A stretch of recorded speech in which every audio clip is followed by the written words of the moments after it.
Welcome to the Onyx Pathcast. I'm this week's host, Dixie Cochran, here with Matthew Dawkins. Hello. And Eddie Webb. Hiya. Hiya. How you doing? Trying a new thing out, see how it goes. Yeah, 1970s karate movie. That's not how that... Okay, Matthew.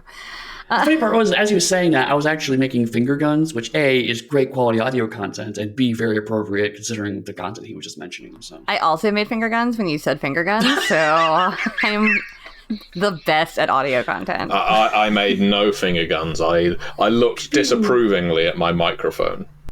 that sounds about right. Either way, this is the Onyx Pathcast, the podcast in which the podcast, I don't know what it is, in which we go off the rails in the first 10 seconds every time.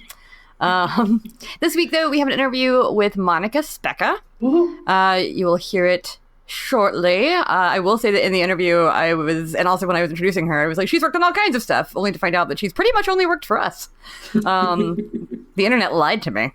And that never happens. Showed me books that it said she had worked on that apparently were not large projects. So she's mostly worked for us. She's mostly worked on now Exalted is where we have her doing a lot of work, but also a lot of stuff for Trinity and Scion. A lot of like kind of Onyx Path properties, which is awesome. She's fantastic with mechanics, and she has her own podcast that is also about role-playing games. So if you enjoy hearing more of like the broader concepts and not mostly centered on like Onyx Path projects, it's a really great podcast to listen to. It's called Bonus Experience, and it's with her and Kai Cole. So I'll talk about that a little bit. Do you have any questions that we should bring up? I know that we've already recorded the interview, so I'm just breaking the fourth wall. So I should suggest, I should suggest something that you're not going to ask, so that in the outro I can be offended that you didn't ask it. Yeah, that's a good idea. Why don't you do that? Okay. What? Magnets. How did they? If only I was a little better at improvisation. You should ask her about the characters she's written for Let the Streets Run Red, the V5 source book that she's working on right now. I'll make sure to do that, Matthew. Don't worry. You can count on me. I imagined a salute there from your little girl sheriff hat. Yes, sir, Captain. You can count on me. And little Dixie was found dead in a well 3 days later, not more than 500 yards from the family farmstead. Yeah, but you're only 6. I think what Matthew was saying is that he did shoot the sheriff, but he did not shoot the deputy. Are you the deputy? I don't know what's happening. There's a new sheriff in town, boys. His name's Webb.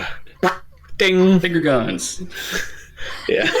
Nice loop there. I like circles. I did finger guns when I was doing my "You Can Count on Me" speech too. So, and I tipped an imaginary hat. I am so good at audio. This is why the sound effects worked so well in our deep dive, our shallow dive episode, with our shallow paddle episode, where we did 5 minutes on every game. We need more sound effects. That's true. Oh my god, can you imagine if we had done 5 minutes on every game? Every game that we produced. No, don't mention that, because now people will ask for that episode. That's episode 50. Don't say that. That's no, not episode true. 500, because that's how long it'll take to record it all. Like every single game. We even have to cover like all the weird side stuff, like 5 minutes on Orpheus. Like, no.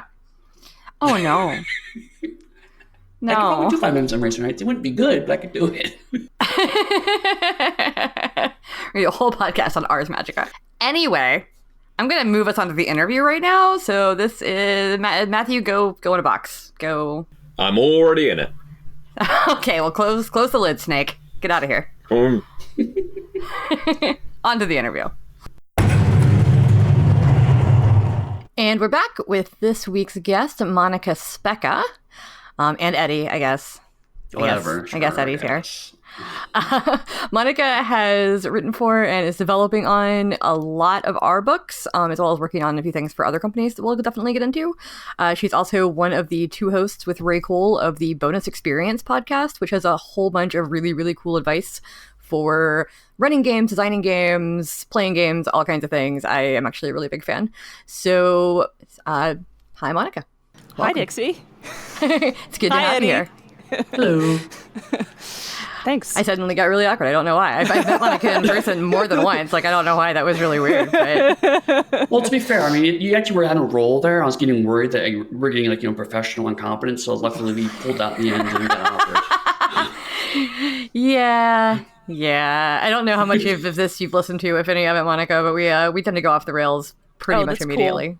I mean, I'm a big... you've listened to my show, so yeah, you know that we are never on the rails, really. Yeah, I like that y'all almost always do like a cold open where you're just talking about something very random and you're like, okay. And then like 3 minutes in, you're like, oh, by the way, I'm Monica. So a behind the scenes look at that is that cold open is actually more like 20 minutes long, and Ray picks the best part. And then awesome. The listener gets to hear sort of the best part of our warm-up, which is basically the two of us bullshitting for 20 minutes until one of us goes, welcome to bonus experience, and then the episode starts. I listen to a couple of podcasts that do that always just kind of like fade in with the host, like already just talking about something really random. Mm-hmm. I don't know. I find it charming personally, but we have a structure. We have a theme song. We just do it, I guess, the way that we have been doing it. But who knows? Maybe we'll switch it up sometime in the future. That's true. I mean, we also have we have our own kind of similar warm-up. We'll sit and we'll chat, we'll talk about stuff, but sometimes our warm-up's usually business stuff, so we can't actually record. Oh, yeah, like most of the stuff that we talk about before we're recording is not stuff we should put on the air. Sorry, listeners. It's usually us talking about actual work issues and things, because total transparency, that's just about one of the only times that Matthew, Eddie, and I talk just the three of us. Where it's not like a larger meeting thing. So if we have something that we should talk about, but that isn't like a big picture thing, that's usually where it happens. So I don't know. I think it's 50% like, oh, hey, by the way, I have you here, and 50%, that person. Yeah, exactly. So anyway, I'm going to shift focus back onto our guest, since she's our guest, and I guess she's the focus of this episode, I guess. I mean, you asked me to talk to you. Jeez, guys. Monica is sassy like I am, which I love. And also, we're the same zodiac sign. We're the same zodiac sign, and we also both love Sailor Moon a whole lot. We do. It's true. Wow. So you're basically the same person. Like I think before I met you, Monica, I think Neil or Megan or somebody was like, you should meet Monica Speca. Like she also loves Sailor Moon as much as you do, and I'm like, oh, excellent.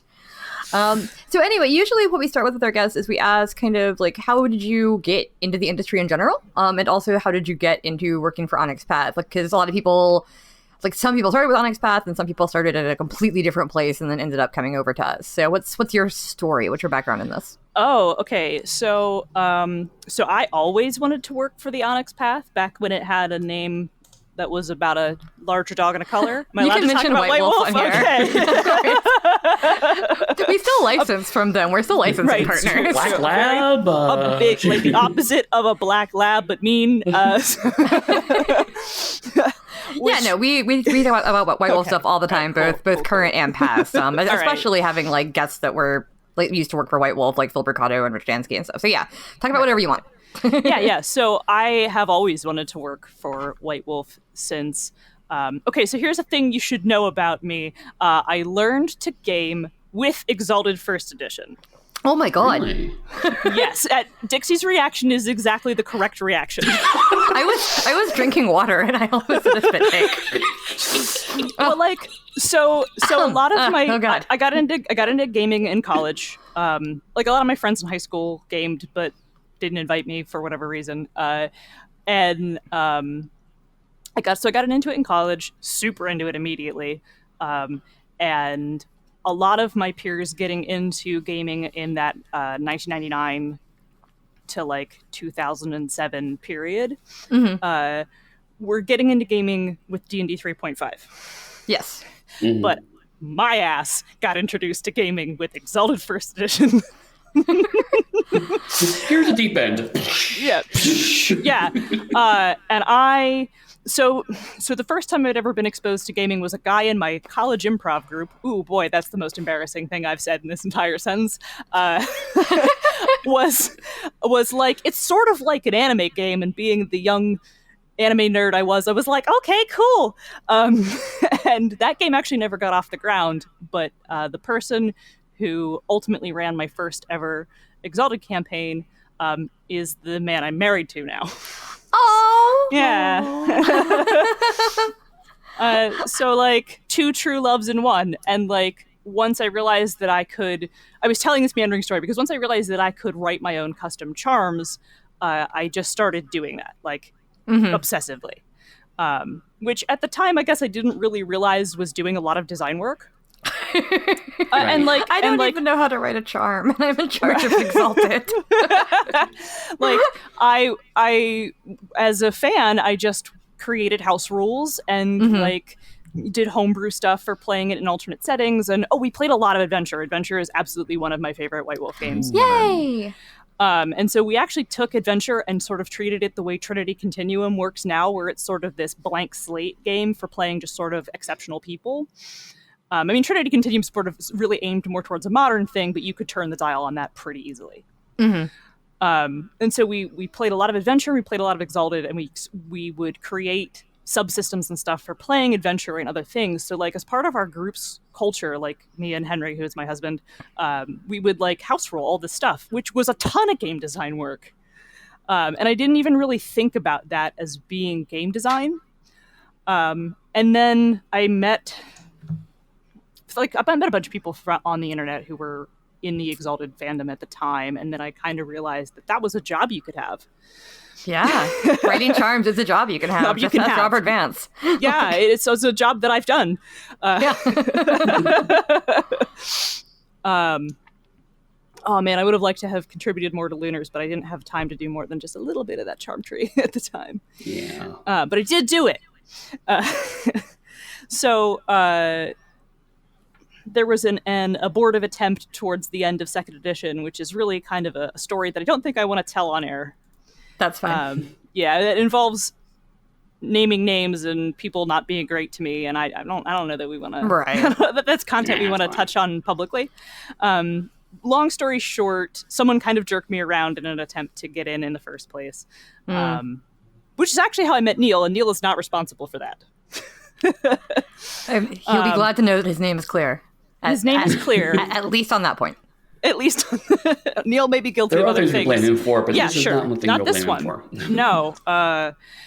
And then I just sort of did like independent stuff. Like I've did a couple things I did a bunch of stuff. I worked with Olivia Hill a bunch of times, both for her personal Machine Age. That's what it's called. Her personal publication. Did a little bit here and there, and then she had an open call, I think in 2012, for V20 Dark Ages. Okay. Yeah, so that was really that was my first Onyx Path gig, was with V20 Dark Ages with Olivia Hill, and then I did a whole bunch of other stuff with Olivia. Changeling, The Lost, the first round. I was on the first round of CTL, the first round of that, before it switched over to Megan. And then I did Hurt Locker with her, and I did V20 Dark Ages. So those 3 things, I was on all of them right out of the gate. I kind of love how you were like all in Exalted, and like that's where you came from, and then you were like Dark Ages. Sure, yeah, it's kind of the same thing. Well, it's basically the same. So I was pretty sure that I was never going to work on my favorite game for a period there. And so I was just like, but I still want to be a freelance writer, and I still want to be a game designer. I still want to do this professionally, so I will just work on what comes my way. I'm smart and I'm good at this. I'm really glad that you came into the company anyway, even despite barriers. So yeah. You can actually thank Olivia for that. I redid the merits and flaws. I'm actually pretty good at edition conversions. Okay. So I took all the stuff from old Vampire and I just reprinted it to the V20 version, which isn't a huge shift, but it required a little bit of cleanup. So that was a lot of don't plagiarize past content and also touch up the rules a little bit. So that I did all of that. And then I also converted forward a couple of the disciplines. I think I did Dominate. Okay. And I think I did Presence. I did 2 of them, and they were both sort of like things that could get gross. So I was definitely like, "Hey, I'll do that. I'll make sure that they don't get disgusting." Yeah, that is one thing that I like about your work and my work and the current Exalted devs, Vance and Minton, and everybody's really we really care about things not being used for grossness. Yeah. And if somebody points out that something could very easily be used for grossness, we're like, oh, let's change that. Oh, no, I don't like that at all. Yeah, no. Yeah, I've pointed that out when editing books before. I've kind of been like, hey, I know you didn't intend this, but here's how the worst player in the world is going to use this. Right? Yeah. Right. That's an important thing to think about. You can't patch out every possible asshole, but you can get totally. most of them.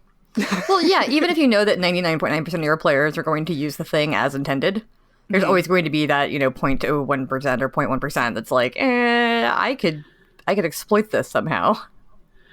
Well, I mean, for me, like when I think about those things, it's like, okay, if I can patch those people out with like a quick sentence or clarification, then we should do it. But there's been also like, well, if you rewrote the rules in this way, then you can actually solve this one edge case. Like, I don't care. I mean, I don't think most players care about that. But like, yeah, same thing. It's like, when I was working on Core V20, I was the eye contact thing. I was like, oh my god, it crops up so often. I should make a sidebar for that. But that was like after 20 years of seeing this as a problem. Okay, that's actually worth calling out as an edge case. That was a weird exception. Mm-hmm. So how did you end up coming into Exalted kind of that way? Kind of that way? Well, kind of that back way. I got on Trinity Continuum. Okay. And I don't remember how that happened. Neil, I think. Neil hooked me up with a lot of connections. I'll give him credit for that too. Like, he thinks he brought me into the industry. That's not correct. I've said it here in public. Stop taking credit for that, Neil. It was Olivia Hill. But he did hook me up with a bunch of connections. So I got on Trinity Continuum. And so that, that also had a delay and then picked back up, and I just stayed with it. Mm-hmm. And then Scion. Right. He brought me on for Scion. So those were like the two next really big things. And they were big assignments. Like, I went from doing like 5 to 10K bits and pieces there, like for Hurt Locker, for V20, blah, blah, blah, blah. And then Scion was 20 grand. Like, it was a huge amount of mechanical work. Yeah. And then Trinity Continuum was another 10,000. And it was a good third of the gifts, which then got cut down thanks to Danielle's tremendous taste in picking powers and doing that. But, like, her good work made that excellent. But we wrote a lot more than what actually wound up in the book. Don't say that. All the fans are going to demand it. Oh, yeah. Fans, calm down. A lot of them were repeats.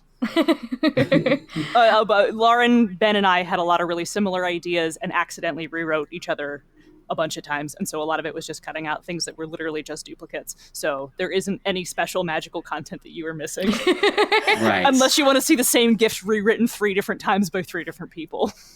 It was slightly different mechanics each time, With slightly different mechanics each time, yeah. Slightly different. Right. Yeah. No, you definitely see that happening. Yeah, so then the Wonder Twins got fired and were replaced by Eric and Vance, and Neil was part of that, and I was like, Neil, get me an Exalted, Neil. And I believe he put my name forward. The developers asked me for my portfolio and a sample, and I provided. And Minton liked my fiction so much, he was like, can you do this for ARMS right now? Yeah, and I was like, yeah, actually I can. That's a 600-word assignment, whatever. Because Neil was like, she might say no, and I was like, yes, immediately. Well, you've been wanting to write for Exalted since college at this point, so... Yeah, it's true. Yeah, so I wrote the finale chapter fiction for ARMS, the War Strider one. So that was technically my first ever Exalted assignment, and then I guess Dragon Blooded was the next big one, and then I was also working on 100 Devils with Megan. Mm-hmm. Of which you've written several, from what I see on the spreadsheet. Yes. Yeah. That's super cool. I can't wait to see that as a compiled book. That's going to be a really cool book. It is. Like, having books of just antagonists is so useful for campaigns, especially any campaign that is as involved as an Exalted campaign tends to seem to be. Like, I've heard way too many stories about, 10-year-long Exalted campaigns, and I'm like, don't you run out? Don't you run out of, like, people? Yeah, I was in an online game that was pushing a decade. See? Wow. Yep. Wow. It probably should have wrapped up sooner, but hey, we kept it going. Hey, and that's perfectly okay. Yep. Also, just so you know, for the listeners, Monica is very good friends with Neil and is thus one of the people that's allowed to tease him a little bit. Because we talked about this before. Don't get any ideas about being mean to our friends just because we're teasing them. And Neil is very good at making introductions. Yes. He introduced me to a few different people at I would say he's the reason I work for Fantasy Flight sometimes. Because we were at Gen Con a couple years ago, and he was like, oh, I gotta go talk to these Fantasy Flight guys, then we're all gonna go to dinner. Do you want to just walk with me? And I was like, sure. Next thing I know, I'm editing Star Wars books. So, you know. I feel like there's some steps in the middle there you may have glossed over. No, it was that day. They just handed me a Star Wars book, and they were like, hey, can you just sit on the floor at Gen Con and edit this? Yeah. Someone shows up at your room and is like, I heard you edit things, and just hands you a physical manuscript. And we joke about that, but also I can kind of see that actually happening too. But yeah, well, I'm really glad you're on the team now. I'm also we have a dev chat in the Exalted Slack, the mythical land of the Exalted Slack that I talk about all the time on this podcast. It's a fun place. Yeah, but we have gender parity in our higher up channel now, and I'm super excited. Yeah, have I tipped the scales? I think Lauren Roy did actually. Oh right, okay, all right, but. Cool. I'm pretty excited about that. It makes me very happy. Because I know that that's a direction that we've really tried to go with 3rd edition, is making everything very inclusive and very, what broadly appealing to a whole bunch of different people. But, but while still keeping it really epic and big and whatever. And it's almost a fun way to kind of almost a little spit in the eye of the people who are like, no, it has to be old school medieval type societies and this, that, and the other to be a big epic adventure. And it's like, nope. Oh, things are only realistic if there's sexism. Yeah. You can have dragons, but not gender parity. Yeah. That's too out there, Eddie. I don't. What are you talking about? It's fantasy. Women doing things. So what? So outside of Onyx Path, because you've worked a lot for us, obviously, we can get back into that later. What else have you worked on in the industry? So I haven't. See, I thought you had. You're listed as a contributor on some things on various websites. So okay, cool. Monica's ours. Don't ask me. The internet's weird. So. You did mention Machine Zeit. So I contributed to some stuff for Machine Age, Olivia Hill's stuff.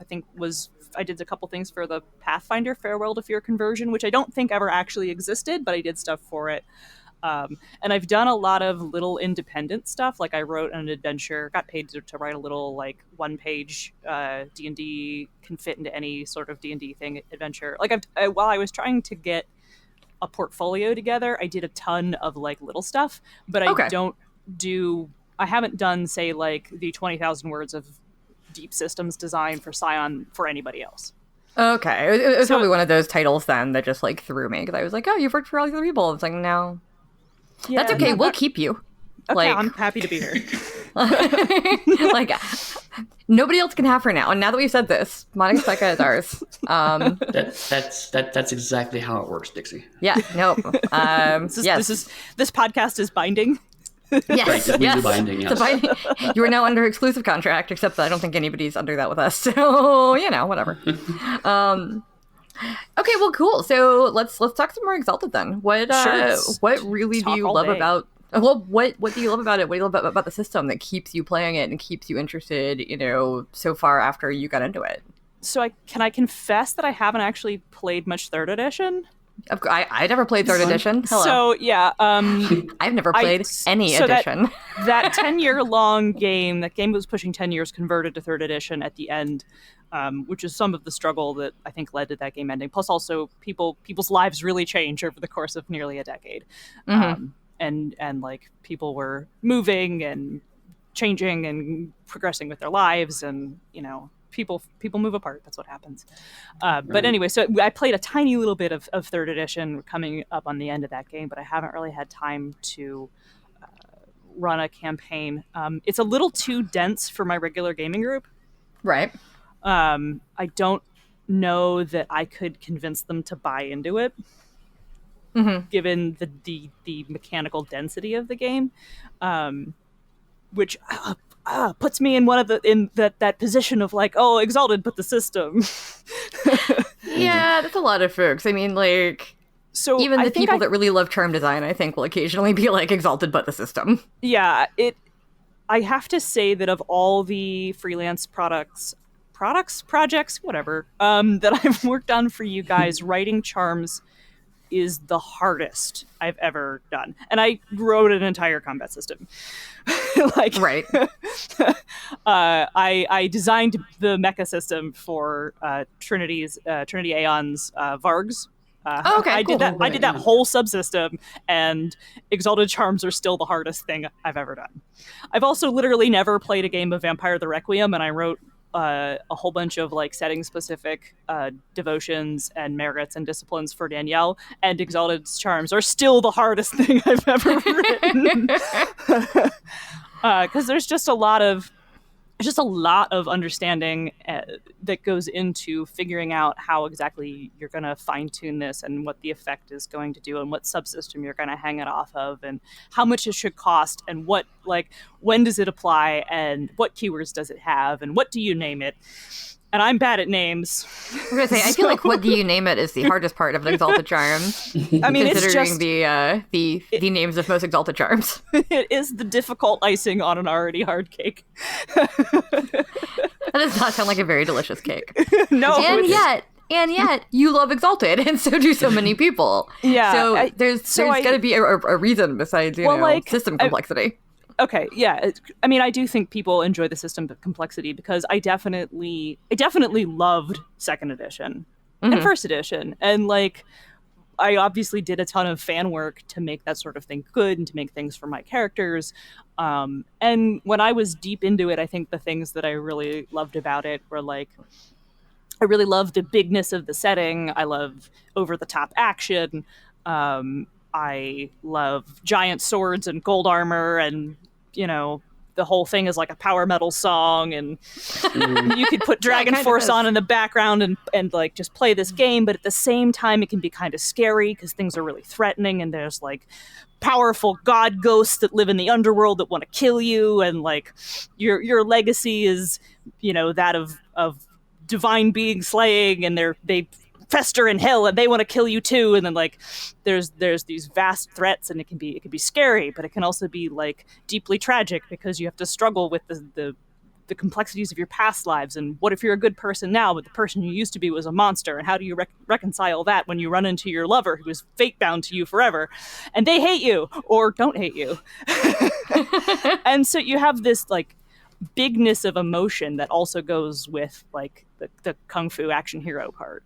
Right. And I think that those three elements of like, it's scary, but it's also, deeply emotional, but it is also like punch a god in the face and kick his ass. Like I think those three things at the same time, and just it being sort of big and over the top and wonderful is what make people love it.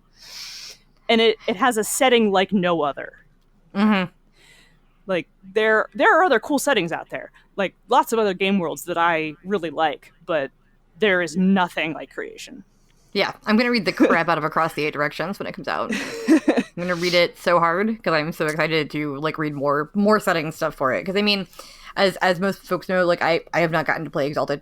I have read a bit here and there, but most of my reading tends to be when I need to understand something. So if like something comes up and there's an issue and the devs are asking me about it, I go, what book is that in? Tell me where it is. And I'll go look at it and try to figure it out. Because there's so much. It would take me months to read everything Exalted has ever put out, obviously. So like I've read, some of the fiction, I've read the core, I've read this and the other. But when we did our like 5-minute pitch episode a while back, the main thing I say about Exalted is like scope. Like its scope is so huge. Like, there's so many places in Creation. There's so many different kinds of peoples in Creation. There's so many different kinds of Exalts in Creation. Like, you could play probably just, I don't know, countless different kinds of games with this one game, which is what I think is so cool about it. Because if you want to set an entire campaign just in Nexus, giant city that it is, you can stay there for sessions and sessions and sessions and keep finding new parts of it and new things. Right, you could play a game in Nexus exclusively for a long period of time and still not run out of things to do. Right, exactly. Or you could play a game that, spans creation. Right. So you're in, I've done both of those things. You're so cool, Monica. You're so cool. I should have had her do my 5-minute pitch for Exalted. You're excited she was a second ago? You write it, I'll read it and get all worked up. So it is very much so like the setting, the world, the various powers and stuff that kind of kept you wanting to play in it, right? Yeah, definitely. That's a good summary. That's so cool. I love it. What's your favorite Exalt type? I have to ask you. Solars or Infernals. That's a really broad. Yes. Well, so one of the things I think is really interesting about the Exalted Slack is how everybody gave themselves a cast mark. I was so excited when I put all the cast marks into the Slack and everybody just immediately adopted them. It's right up there with asking, like, I'm not a big vampire fan, despite the fact that I've written on a ton of vampire stuff. But you know what clan you are? Bruja? Question mark? I don't know. I don't really feel very connected to vampire clans, but like asking that question, like what vampire clan are you, tells you a lot about a person when they answer that. The same like when you're like, what Exalt type and cast are you, are also like very telling. And so I was really delighted when everybody in the chat started giving themselves cast marks, because it really says a little bit of something about each person. Yeah, Niels, for example, is a moon shadow. There were definitely some in there that I was like, surprised by, and then some that I was like, oh, totally. Can I ask who you were surprised by? I think Megan surprised me. Oh, with her Abyssal Daybreak? Yeah. I don't think I expected that entirely. I think that was probably one of the main ones. But yeah, I don't remember everybody's at this point. It was really funny. Like, I don't know if you remember this, but like a minute or two after you were like, cast mark emojis are available, Megan set hers as a Daybreak Abyssal, and I set mine as a Zenith Solar, and I was like, there are two kinds of people.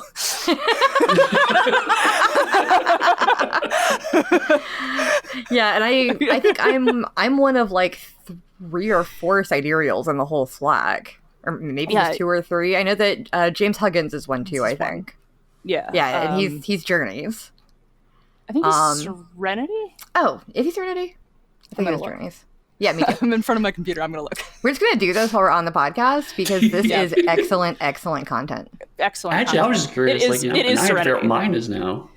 Okay, so he's Serenity. I'm Endings. If anybody in the world thinks that isn't influenced by Sailor Saturn, they're not very smart and don't know me very well. Because 90% of why I first got drawn to that was I was like, oh, I could just use Sailor Saturn's mark. Like, it's even the right color. How weird is that? But then I kind of looked into it and I was like, no, I actually really like this. I'm kind of into the idea of sidereals. Even like little things, like to the point where so I tend to pop into the big Exalted Discord pretty much only when we're doing like a big Kickstarter or if I get pinged. So I kind of like that I slide in there and like do a lot of activity for a while and then I just leave. And kind of fade away. And I'm like, even that's very sidereal-ish. Like, I'm like, okay, I'm here to help. Okay, I'm leaving now. Please forget that I exist. Yeah, it was definitely a choice on there that I was like, yeah, I can see that. Yeah. I don't think I know James well enough to determine whether or not I think his cast mark fits. But yeah, there are a lot of the writers that I just don't know well enough to be like, oh, definitely, or oh, no. But we've got quite a few Dragonbloods. We've got quite a few Lunars. Yeah, it's just interesting, like a little personality test that you can put on your screen name. Yeah. It's Eddie. Have you thought about it? Do you think you have any idea what kind of Exalt you might be? I don't know, actually. I'm kind of the same boat as you in the sense that I've actually helped develop a few Exalted products, but they were all second edition, and I wasn't deeply knowledgeable about the lore. Well, I'm just going to assign Pug Lunar to you then. Is that a thing? Because that's a thing. Then you can be any animal. Yeah. You can be a Pug Lunar. Oh, sweet. I can be a Pug Lunar. Sweet. All right. So, Eddie's a Lunar. with Pug as his shape. Is a good boy. See? I'm a good boy. Yay! That was really easy. All right, cool. I'm gonna play Exalted now. I'm gonna play Pug Lunar. Okay. I mean, I've been pitching Exalted. Seem to. I don't know if I've actually pitched it around you. It's been talked about. No, you haven't. This is new to me. It's been talked about in the Exalted Slack more than once. Breaking that we should do Exalted. Exalted, where it's the basic premise of Pugmire. So you're dogs, but then it's creation, and you're also, more powerful and can punch things harder. So does that mean? That sounds amazing. Does that mean that dog lunars, because if it's Exalted and everyone is a dog, does that mean that dog lunars can then have people as their spirit shape? Well, right, yeah. They're were people. They turn into humans. Into humans. Right. Well, and that's their god form. Is they turn into people. That's their god form. Yeah, I would say, I would assume that if we, married the two, then humans would take the role of gods and of the unconquered sun and everything else. So I don't know how that would work. It was mostly a throwaway joke, but now I'm actually thinking about it, and it's really weird. Also, those two licenses are from different people entirely, so it's not like it would be very easy to make. No. But I'm going to keep thinking about it, just like I'm going to keep thinking about Porgmire. Hit me up. Hit me up, Lucasfilm. Or Cyberpunk 3030. Cyberpunk 3030 is one of the best ideas I've ever had. All right. Okay. We've gone off the rails again. I am super into it, but here we are. Monica Speca and Cyberpunk 3030. Thoughts? No. I wouldn't make you do that. So, I know you're going to be working on some future Exalted stuff that we can't talk about all of it, but we're excited about it. Based on knowing previous editions and things, what possible upcoming 3rd edition book would you be the most excited to work on? Oh, Infernals. I'll fight someone to be on that book. I think you're the 3rd person I've heard say that exact phrase. And I'm very confused. I feel like I have to go read up on Infernals now. Now I know I have 3 people I have to fight. Okay. You have more than one person work on each book, right, Monica? Yeah, I do. I think she's supposed to fight people at this point, really.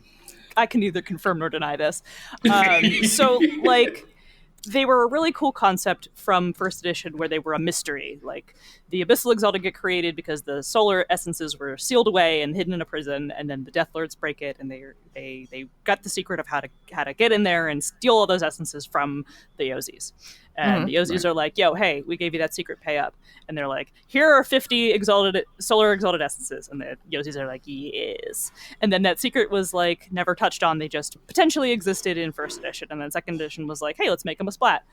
And it had probably some of the, in my opinion, best charm design in the entire line. Okay. Everything mechanical, phenomenal. It had some deeply upsetting, problematic trash at the beginning of that book. So you had people like myself who were like, I love being this devil anti-hero. These powers are so cool. The idea of sort of being a chaos agent turned loose on creation is neat.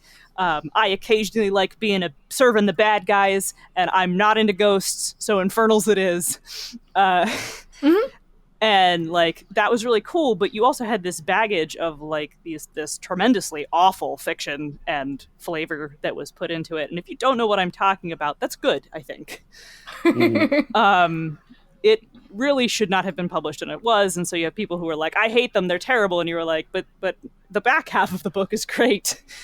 And some of the thematic stuff is really great. And so I think you have people, at least like me, who are invested in this cool idea and want to see it get redone in a way that is not entirely offensive and tasteless.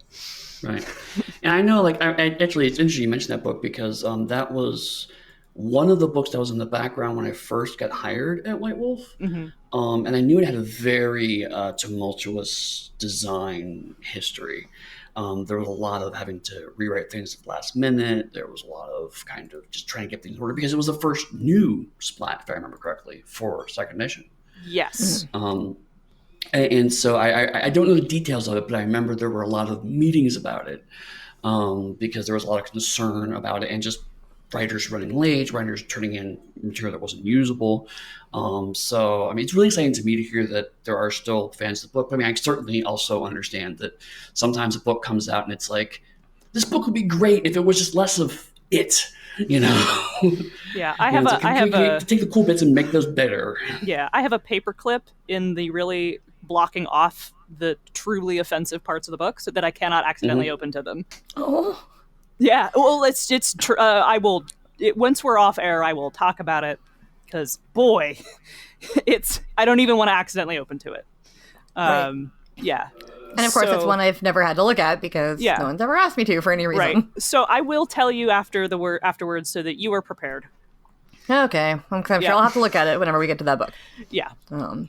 And we are, I already know the dev team is all in agreement to just toss that right the fuck out. Yeah, I mean, there's definitely things that we have been in agreement on. Now just get rid of that. I mean, there was a long time in the dev chat, especially when I first came on, because I didn't really understand the Exalted fandom or the Exalted writers or anything. When I first started, it was kind of sold. It was kind of sold to me as Eric and Vance mostly had this under control. You just need to kind of be in there to mediate and help them out and project manage and stuff. And I was like, well, I can do that even if I don't know the line, you know? But then every now and then a thing would come up and I would go, let's just get rid of it then. And they're like, well, here's why we can't just do that. And I'm like, why not? It's third edition. Just retcon it. And they're like, ooh. So once they learned a little bit more about its history and the canon, I get why we have to handle these things a bit more delicately now. Yeah, although but sometimes we just throw stuff out. Often I am in agreement with you, or I'm just just toss it. Yeah. It's a legacy thing. We don't need to keep it. Monica and I are throw the whole Infernals book into the sea. Just throw it in the sea. We can keep the we can keep the cool powers. And then just the rest of it straight into the ocean. Into the ocean. Gone. But at the same time, I mean, I don't want you to, take that, if you love the Infernals, whatever, people like what they like, but that's not not our direction in third edition. Well, I mean, but I think it's a good point. Monica herself just said, this is a book she loves, but it has some bits that could absolutely be ripped out of there and thrown away, and she would never miss them. So, I mean, I think it's totally fair to say problematic favorites. It's there's things that are, okay, this could be better. I mean, Vampire the Masquerade is riddled with them. Oh yeah. There's tons of stuff that I'll look back and but. It's one of my favorite games still, so it's always a tricky balance. Yeah, and I mean, also, making something in 2019 versus making it in 99 or even 2009, right. Very different perspectives. I mean, there are people who just have loved the Lunars this whole time, and first edition they were canonically rapists, to the one, Yeah. So. That's deeply problematic. And the whole first edition thing was here are some savage, awful people who, participate in sexual violence. And here we are now, I think we have a chance to really turn things around, and we should where we can. Yeah, I've seen so much feedback since people started seeing the manuscript. This is the best version of Lunars that's ever been done. I agree with that. And I love hearing that. It makes me so happy. Once again, I don't do as much with the creative control. I leave a lot of that to Eric and Vance. I mostly mediate big problems. But seeing what they've done with it, and even seeing how they've taken feedback post Kickstarter, post people seeing the manuscript and pointing out a thing here or a thing there, where they were like, oh, this could maybe be read wrong, and we're like, okay, cool, we'll fix it for us editing. So we do try to take everybody into account, and we try to make sure that, like I said at the beginning, that our books are broadly appealing and not problematic as much as we can. So, well, that's cool. I'm excited that you want to work on Infernals. I'm excited that everybody seems to want to work on Infernals. Yeah, I mean, it's given how we've really successfully turned a lot of things around, I think this will do the same, especially given people's enthusiasm. Yeah, that'd be the cool end of the redemption arc kind of thing for a little bit. Mm-hmm. I mean, obviously I'm excited for Sidereals, but I'm probably still not going to write on it because I don't have time to read all the books I'd need to read to figure out how to write on it. I'm pretty stoked about working on Sidereals too. I just hope I have time to. Right. Well, I mean, we're keeping you, so. Yeah. It's just that I'm, developing something that I can't talk about on air, and another something that I don't think has been announced yet either. No, it hasn't. And Demigod, which I'm doing I believe the technical term is a fuck ton of work on. And it's a metric fuck ton. A metric fuck ton. And am wrapping up Dragon. So I don't know, got a pretty full plate. I don't know when Serials is supposed to get started. We're keeping though. you, but also I have been slowly pulling you into Scion too. So yeah, I got pulled into Scion. How is this happening? True. How is Scion just eating people?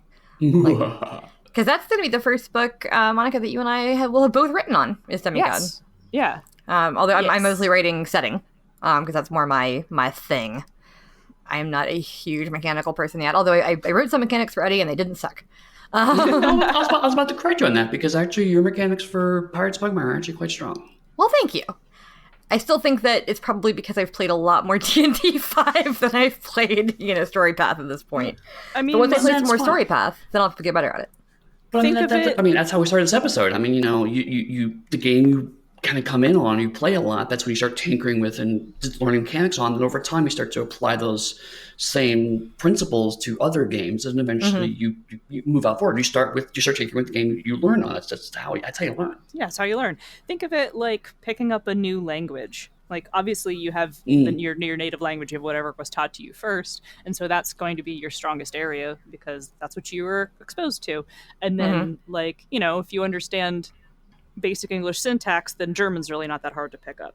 And if you've learned a Romance language in high school, like if you took Spanish, then learning Italian isn't really that hard either. And so on and so on and so forth. And until you come across something where you're like, this has an alphabet I don't even begin to understand, but we'll work on it. And hello Russian. Yeah, hello Russian. Where it just fools your brain because it looks too much like English. Right. No, that's actually really, really great advice, and not just for me. Although, thank you. I'm all about getting advice on the podcast because, for real, because it's not just for me; it's for everybody else that listens. So I'm sure there are people out there who are like, "I'd like to work on this, but I don't understand it." Build up to it. And that's something about the Exalted mechanics that's so interesting is that it's still a base storyteller D10 system on some level. Yeah. There's some level where it's still storyteller. It's just such a expanded version of storyteller. I think Exalted is my Russian. Oh yeah? Yeah. But you speak it. I mean, I do speak it, just not as strongly as I speak other things. Vance's feedback is also very good. As a developer, especially a mechanical developer, his charm guide and then his feedback when doing things, a lot of his back-end work also goes into making these power sets really good. So I credit him for helping me with my Russian. Vance is a treasure, speaking of people nobody else can have, that I need to work for me forever. Because on one of our upcoming books that we're working on, we're actually going to take Vance off as one of the devs, so that he can work on writing for it, and have Eric co-dev with somebody else, because that's how they're learning. So we have someone learning, so they're going to dev with Eric, and then Vance, because we don't need 3 devs on a book. That doesn't make any sense. So I was like, well, Eric is better at the nitty gritty, redliney, word canon stuff, and Vance is really strongest at charm writing and mechanics redlining and things. So let's just take Vance off of this one. Vance will still have a chance to look it over as one of the lead devs. But he's not going to be actively developing that book. Much like for, some of the Scion side projects, Neil isn't developing Dragon or Master of the Mythos. Right. But he's still going to get a chance to, glance at them and say, so it's kind of like a pre-approval pass before it goes to actual approvals. Yeah, exactly. Which is what we're doing with the fiction that we're working on for Exalted right now, too, is that, I'm developing the fiction, but it's Vance and Eric still get to read it before it goes to approval. So, yeah. Yeah. So Vance is a treasure, and I don't want to lose his work ever. I had another question, and then I just blanked for a second because we got talking about Vance. I want to talk to you about yes, Eddie, go ahead. I was going to jump in with the emergency question, but if you got it, you go ahead. No, jump in. I want to hear the emergency question. What is it? What? Because I was going to say is that we've talked a lot about your work on Exalted, but I was kind of alluding to the fact that you've been doing a lot of work also on Scion with Neil, surprisingly enough. Well, shocker. We haven't mentioned him yet in the podcast. No, not at all. Welcome to the Onyx Neilcast. Right, Onyx Neilcast, right? The Onyx Neilcast. It's all Neil's world. We just live in it. No, but how have you enjoyed that kind of transition to like it's a relatively new system, Storypath, even though it's an existing background? Have you enjoyed the challenge better? Has it been different? How have you liked that? I mean, given that I keep accepting giant word count assignments, I'd say I really like it.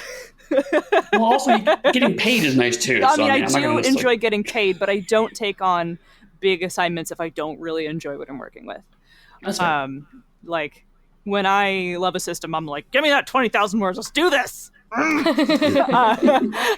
So yeah, no, actually, I really like Storypath. I think Storypath is perhaps one of the best systems out there right now. That's my totally unbiased professional opinion. Wow.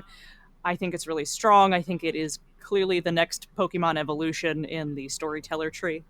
I think it really captures a lot of the things that made that game feel of good White Wolf games from back in the day, 20 years ago, Right.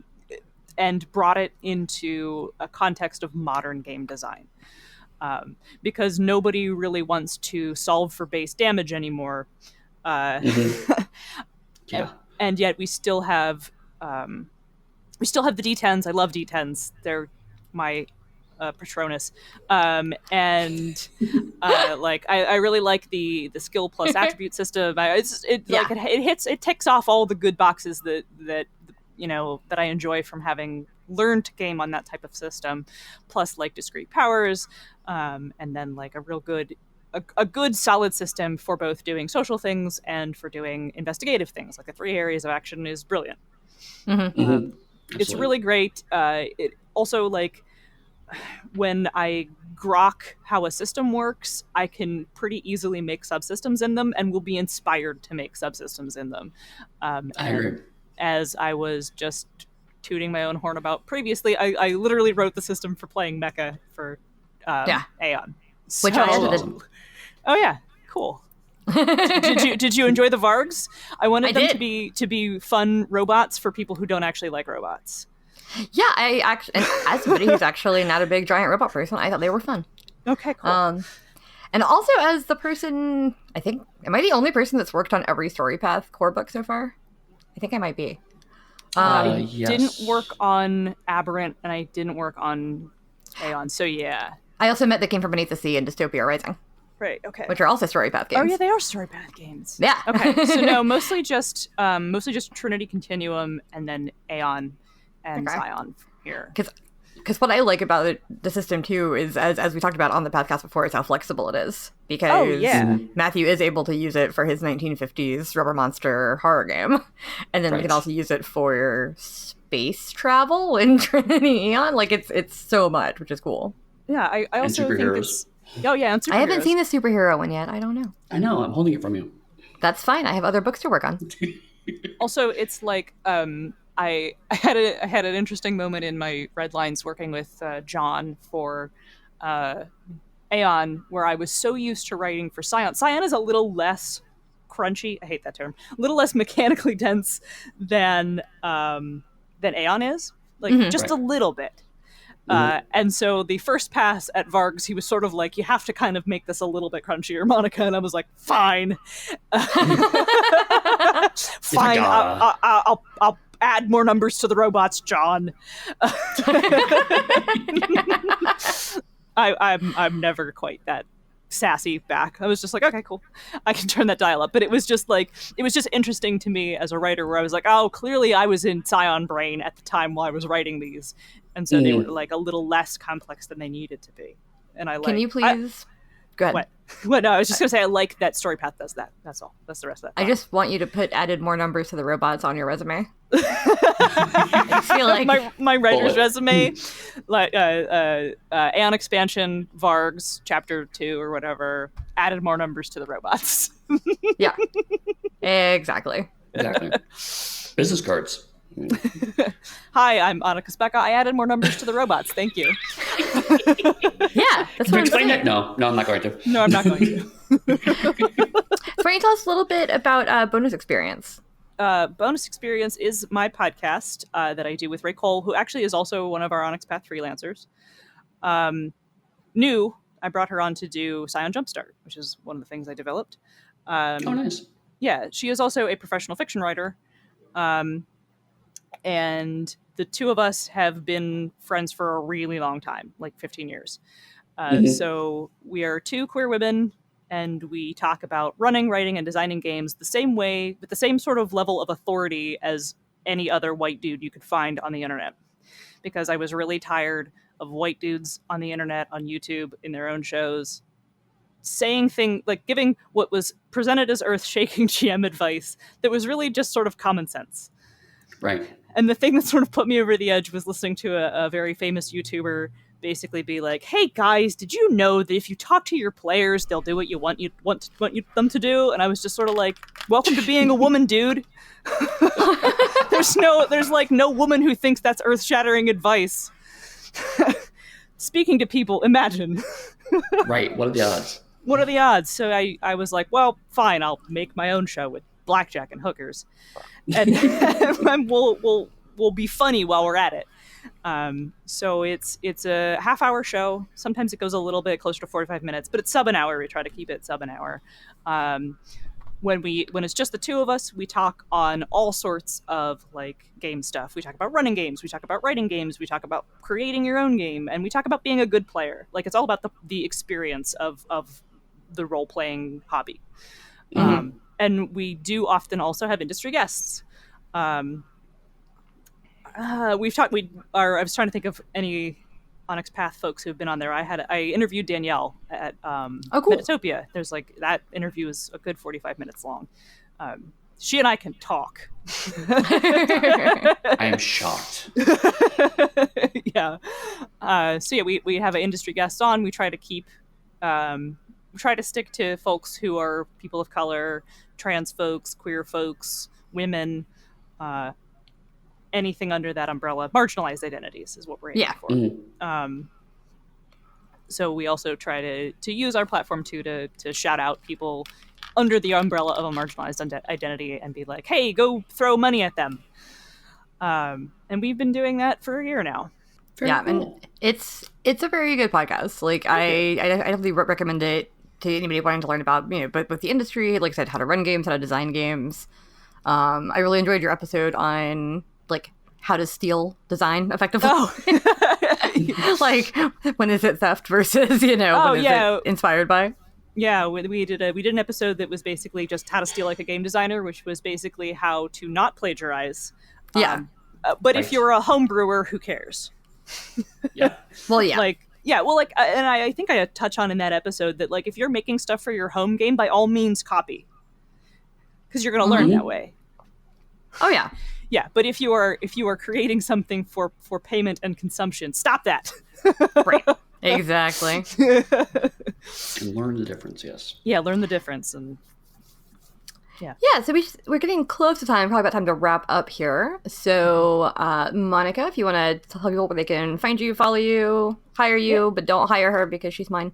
Find your podcast, all that stuff. Feel free. Yeah, if you want to follow me on Twitter, I am at Zenith Sun. I mostly just like retweet political and funny things. Your guess what it will be on any given day. If you want to follow my show, it is Bonus Experience. You can find it on Apple Podcasts. You can find it on Google Podcasts. You can find it on our website, bxpcast.com. And you can follow it on Twitter at bonusexpcast. I almost went through the whole closing of my show because I do those three things. It's a muscle memory. It is a muscle memory thing. I was like, and you can also shoot us an email that I will answer at bonusexpcast@gmail.com. What? And now you said it. So if you need to email Monica Speca about anything, go for it. Yeah, you can shoot it an email. I'm not going to give out my personal email, but you can email the show if you're looking for me. I'll probably work for you, but I'm super busy, so no promises. Well, awesome. And see, the hardest thing for Eddie and I is that I think almost every one of us, we're doing the interview portion, we almost always start to sign off. Mm-hmm. And we don't have to because we do an intro and outro that we record separately with Matthew. Right. So, awesome. Same kind of awkwardness. I definitely almost did that several times where I've been like, and you can find me at, wait a minute, I'm going to do that in literally 10 minutes on this same show. I will confess that I was on somebody else's podcast and they asked me how to contact me, and I immediately went into the outro and then started to say Many Worlds One Pathcast. And I'm like, wrong show. Okay. Maybe that's just your thing now. I'm happy all of us did that. Like, we're all just like, let's just end our own show. Yeah. Right. Yeah, I'm just going to end the show for you. This is how we do things. Either way, thank you so much for being here. And maybe after some other things get announced or written, we should have you back on to talk about more fun stuff. Yeah, I really hope we can talk about all of that fun stuff publicly soon. Same here. Yeah. Well, thank you so much for being here. And as we always say, because we don't know how to do this, back to the outro that we haven't been to yet. Cue music. And we're back in the outro, because I always say we're going to go back to the outro. And then there really isn't a back to the outro. It doesn't make any sense. But here we are. It's an outro. We're to the outro. We're now in the outro. Yeah, I always feel that transition of time. Do you? And space. Yeah. You know, I send my mind somewhere else when I'm listening to these podcasts. I feel like I'm really there in the interview because generally I'm not. Well, that's what you get for living in the UK. Well, that's why it's exciting, because in a couple of weeks' time we'll be interviewing someone from the UK, and it isn't me. It's true. I'll be there. I will not. I'm the interview. I'll be the box. Yep. I will. Yeah, it'll be a conglomeration of accents on that one. It'll be super fun. Yeah, well, I don't think there's any secret. Yeah, we'll be interviewing John Burke, who is one of our frequent freelancers, has worked for me on many different books. He is quite the imaginative mind, and yeah, very much looking forward to that interview. Mostly I want to talk about hummingbirds. Oh God, please don't start. No, well, this is why Eddie isn't there. This is why... This is why Eddie voluntarily jumped down that same well. Yes. They said, it's all right, I'll get little Sheriff Dixie out of the well. Oh, shouldn't he have gone down with a rope? No. I think wisdom saving throw get rope. It's fine. It'll be good. Anyway, so that was the interview with Monica Speca, and we talked about all kinds of Exalted stuff, so you probably were confused whenever you listened to it, Matthew. Probably were like, what? What's all this? Yeah, well, obviously I listened to it intently and could probably recite it back word for word, but the one thing I love... I've got to say this because I said I'd say this before the interview, before the podcast even. I love how passionate Exalted fans are about their game. Yes. That's true. Yeah. And so, although I say that in a slightly mocking tone, I'm not actually mocking, I'm sincere. There is something about the way people who love Exalted talk about Exalted that is rarely reflected in any other game. Mm-hmm. Yeah. Not sure what it is exactly, but they have a genuine love of the setting and the rules. And I think the rules to Exalted can be intimidating to a brand new player, but it seems as soon as you invest yourself in them, you just see a world of possibilities open to you. Yeah. So yeah, I love listening to anyone talk about this game. It really is fun. Like I said in the interview, and I've said before, I both was nervous and also didn't really know what I was getting into when I took over Exalted. Mm-hmm. But I love like how passionate the entire team is. And I mean, and by the entire team, I mean all, 40 plus people that are in the Slack that either write on it, develop it, whatever. Everybody's so passionate about it. They all love the settings so much. People are so willing to explain something to me if I ask, because every now and then somebody will, say like, oh, you know about that thing. And I'll be like, I don't. Can you tell me? Or point me at which book I need to look at to learn about that thing. And they're so willing to just like kind of jump in and tell me about it and teach me. And, it's the best kind of fandom because there hasn't been any, at least to me, there's been none of the gatekeeping of like, how do you not know that? Like, how do you not? Come on, everyone knows that. Like, no one talks like that. Yeah, and actually, when Monica, it's so cool. Yeah. Monica was talking a little bit about the rules. I mean, she kind of joking, like, oh my god, the rules. But it reminded me a bit of EVE Online fandom in the same way that they recognize there is not a learning curve, but a learning cliff at times with the rules. Yeah. But also because they recognize that, they're not always as gatekeepy because they're going, no, we understand this is a lot. Let me help you out. And so there's this weird kind of almost oral tradition of game learning as much as from the books to in the Exalted community, which I find really, really fascinating. Yeah, the other day we were talking about future books, and I mean, a lot of them aren't going to be secrets because there were books in second edition. And somebody mentioned Gatimians, and I was like, that's one I know like nothing about. Like, I'm pretty comfortable with, like, the basic concepts of most of our splats. I don't really know much about that. And it was, like, 4 people jumped in and were like, oh, they're so cool because of this, this, and this, and this. And I was like, oh, awesome. Like, yeah. So, yeah, it's really great to be able to learn. It is nice to have access to the kind of archive of Exalted books. So if I need to learn on my own, I can. So I can go kind of like, okay, I'm going to go read these, 8 paragraphs out of this book. Like, I was reading part of something the other day because I was trying to brush up on some stuff about the forest witches to get some issues resolved. But it was cool because, I read them in bits and pieces. The only stuff I read all the way through was the fiction and the realm because I edited it. But yeah, as I get more and more knowledge kind of pieced together, and hopefully as I get to play a game sometime in the future, I will hopefully become more of an expert on it. But currently I just like being, letting my experts do their thing and kind of making sure it all runs smoothly. So absolutely. I guess the Contagion Chronicle Kickstarter is still going on. If you want to talk about that, Matthew. I guess it is, yeah. It's not got long left. I think it's just got about a week to go. Yeah, no wonder. And we've we obviously hit the target. We have hit a couple of stretch goals. I imagine we would have hit a few by the time this podcast goes out. And it's already, I believe it has exceeded the Kickstarter for Dark Eras 2. And especially in number of backers. And so it's always wonderful to see a large number of backers getting on something, because it just means we've got that many fans engaging with the work. The feedback from all of the previews we've been sending out, the full chapters we've been sending out to backers as well, has been so positive. And while there has been some criticism as well, honestly, it's all been valid, and feedback has already been incorporated into the drafts that I have accessible to me. So thank you very much to anyone listening who is backing the Contagion Chronicle. We are definitely listening to you, and we are so grateful that you love what we've done. By all means, keep talking about it online. In fact, we encourage you to do so, because we want this to hit as many stretch goals as we possibly can, make the companion books to this book as big as we possibly can, so we can cover as many game lines as we possibly can. My big hope with it is, obviously we have the companion, which a lot of people are excited about, which will have your what happens when Mage A uses power B on Promethean C when he's using power D, but also what happens when a Promethean enters the hedge, what happens with Mummy Sybaris if a mage is in the area using magic, and things like that, along all the way through to very metaphysical questions.